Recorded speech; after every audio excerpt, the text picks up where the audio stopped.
ሰላም ጤና ይስጥልኝ የኔ ውድ ቤተሰቦች እንዴት አደራችሁ? እንደምን አረፈዳችሁ? እንደምን ቆያችሁልኝ? አለሁ እግዚአብሔር ይመስገን። እንግዲህ ትናንትና ቅመምዬ ማለት ነው ባይዘው ቅመምዬ እኮ አትናገር ነው ምላችሁ ማርያምን።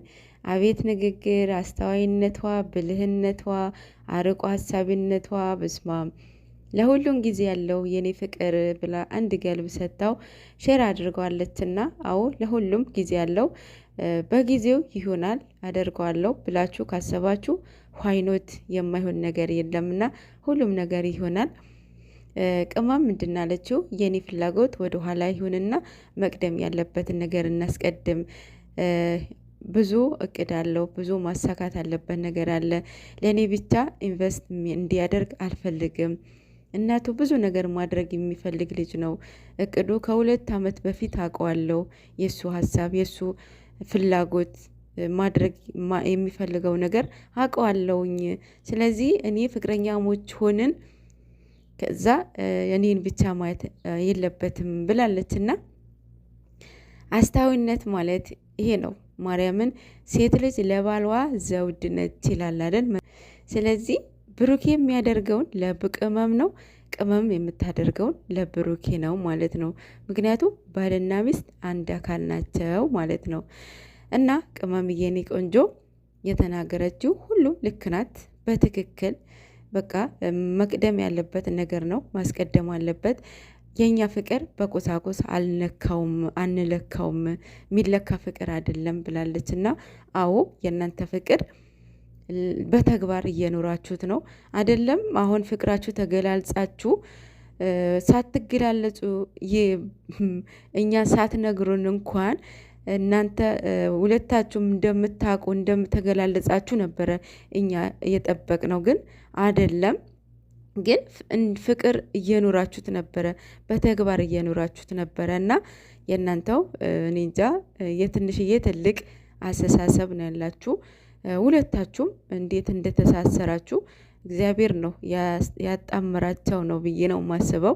ምክንያቱም በሰው ዘንድ በህዝቡ ዘንድ መውደድን፣ ፍቅርን፣ አክብሮትን ሰጥቷቸዋል። ማርያምን ብዙ ዩቱበሮች አሉ በጣም ማለት ነው። እንደነሱ ዩቱበር የሚወደድ ዩቱበር አለ ብዬ እኔ አላስብም። ማርያምን የእነሱ ፍቅር እኮ በጣም ነው የሚለየው። በስማም ኢቨን ራሱ እነሱ ሳይመጡ ሲቀሩ ሚዲያው እንዴት ዘጭ ረጭ እንደሚል ማለት ነው። እና እግዚአብሔር ይመስገን ማርያምን። እናንተ ብሩክ በጣም ጎበዝ ልጅ ነው፣ አስተዋይ ልጅ ነው። እኔ እንጃ ሚስቱ ፍቅረኛው እኔ እንጃ በስማም ብቻ በጣም ጎበዝ ልጅ ነው። እንደ እድሜው አይደለም፣ ከእድሜው በላይ ነው አስተሳሰቡ። በቃ ይሆናል አይደል? ቃል ከገባ ኤግዛክት ቃሉን ያደርገዋል፣ ወደ ኋላ አይልም። በሁሉም ነገር በቃ አደርገዋለሁ ካለ ያደርገዋል። እኔ እንጃ።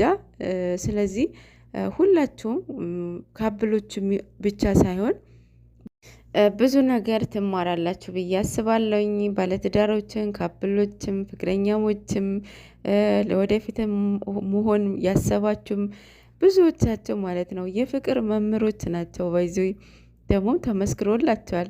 የፍቅር መምህራችን ማን ነው? ቡራ ነው ብሎ ቢኒ ሲመሰክረላት አልሰማችሁም? በቀደም ትላንትና በጣም እያሳቀኝ ነበረ። ማርያምን ማራቶን እየሮጡ ነበረ ፊትና ኋላ እሱም ብሎ ማገት ማለት ነው። አቤት ማገት! ብሩክ ያለማየሁ ልጅ ለስንቱን አስተማርከው። ቅመም እየናግተህ ማለት ነው። ለማንኛውም ይሆናል አይደለም፣ ስታይል ብትቀይሩ ጥሩ ነው ማለት ያው ብሩክ አገተ ማለት ሁላችሁም እንደ ብሩክ ናቸው ማለት አይደለም። ቅመሟ ታገተች ማለት ሁላችሁም እንደ ቅመሟ ናቸው ማለት አይደለም። ስለዚህ ስታይል ቀየር አድርጎ ማለት ነው የምታግቱ ሰዎች ማለት ነው። እና ቅመም የኔ ቆንጆ እግዚአብሔር አምላክ መጨረሻችን ያሳምርላችሁ። እንደዚህ እንደተወደዳችሁ፣ እንደዚህ የሰው መውደድ ፍቅር እንደሰጣችሁ መጨረሻችሁ ያሳምርላችሁ። ሚዲያ እንዳይቀይራችሁ፣ ሰው እንዳይቀይራችሁ፣ ዶላር እንዳይቀይራችሁ፣ ጸባያችሁ እንዳይቀየር ናቲም እያለ ነበረ። ጸባያቸው ባህሪያቸው እንዳይቀይርብኝ እያለ ነበረና አሚን አይቀይርብህ ሁላችሁም ማለት ነው።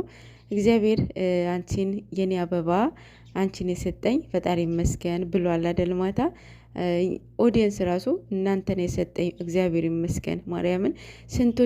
ስንቶቻቸው አሉ ካፕሎች፣ ስንቶቻቸው የኦዲየንስ ልብ የሚያቆስሉ ማለት ነው። አንዳንዴ ከልክ መላይም ከልክ በላይ መውደድም ማክበርም ልክ ነው ብዬ አላስብም። ማለት ሰውን ሲያከብራችሁ ነው የምታከብሩት አይደለ? ክብር ሲሰጣችሁ ነው እናንተ ክብር የምትሰጡት ማለት ነው። ብሩክም እንዳልኳችሁ በጣም ጎበዝ ልጅ ነው፣ አስተዋይ ልጅ ነው። እንደ እድሜው አይደለም፣ ከእድሜው በላይ ነው አስተሳሰቡ። አይደለም አሁን ከዚህ ደረጃ ደርሶ ይቅርና እታች ሆኖ ራሱ ከነዊና ከነኢፋ ሲሰራ ጊዜ ንግግሩ አስተሳሰቡ በጣም ሀይ ነበረ። የትልቅ ሰው አስተሳሰብ ንግግር ነበረ የሚናገረው ማለት ነው። እናቱን ትልቅ ደረጃ አድርሶ ትልቅ ማማ ላይ አስቀምጦ ማየት ነበረ የሚፈልገው። እቅዱ ሀሳቡ ይሄ ነበረ። እሱ ደግሞ አሳክቶለታል። እንግዲህ የእናት አምላክ ይጠብቅ። አንተም ሁሌ ካፍህ የማጠፋዋ እማፍቅር እመቤታችን ቅድስት ድንግል ማርያም ትጠብቃችሁ። ለሚስት ታማኝ የሆነ ለባሏ ቅመምዬ ማለት ነው፣ ለባሏ ታማኝ ሆና እስካሁን ኖሯችኋል ማለት ነው። አሁንም ሚስቴ፣ ባሌ፣ ልጆቼ፣ ቤቴ ብላችሁ እንድትኖሩ እግዚአብሔር እርዳችሁ፣ ይጠብቃችሁ፣ ጠላቶቻችሁን ያዝላችሁ። ምንም ነገር የለም ማለት አይደለም። ምንም ነገር ሲመጣ ምንም ነገር እናንተ ለማጣላት ለማለያየት ሲመጣ በር አለመክፈት፣ ለማንም ወሬ አለመስማት፣ ወደ ሚዲያ አለማምጣት፣ ሁሉም ነገር በውስጥ ፊክስ አድርጋችሁ መፍታት ነው ያለባችሁ ብዬ አስባለሁኝ። ምክንያቱም ትዳር ውስጥ ስትገቡ ብዙ ነገር እንትን የሆነ ክፍተት መፍጠር የሚፈልግ ሰው አይኖርም ማለት አይደለም፣ ይኖራል። ያንን ነገር ደግሞ ክፍተት አለመፍጠር። ትዳር ቀላል አይደለም። ትዳር የእውነት በጣም በጣም እኔ እንጃ ቀላል አይደለም። አንዳንድ ሰዎች ትዳር እንደ ቀላል አድርጋችሁ የምታዩ ሰዎች አላችሁ። በዛም ደግሞ ትዳርን የምትፈሩ ልጆች አላችሁ። ይሄ መሆን የለበትም። ትዳር የእግዚአብሔር ስጦታ ነው። በእርግጥ እግዚአብሔር ሲባርክላችሁ ነው ትዳራችሁን ጸንቶ የሚቆየው ማለት ነው። የእናንተ ጸሎት አለበት ከእግዚአብሔር ጋር። ለወደፊት ለትዳሯ ጸሎት የምታደርግ ሴት ብሏልና፣ አዎ ትዳር ሁሉም ነገር ኮንትሮል የሚያደርገው ጸሎት ነው። የሁለታችሁም ጸሎት አለበት። እሷም ለአንተ አንተም ለእሷ መጸለይ ያለባችሁ ማለት ነው። እንግዲህ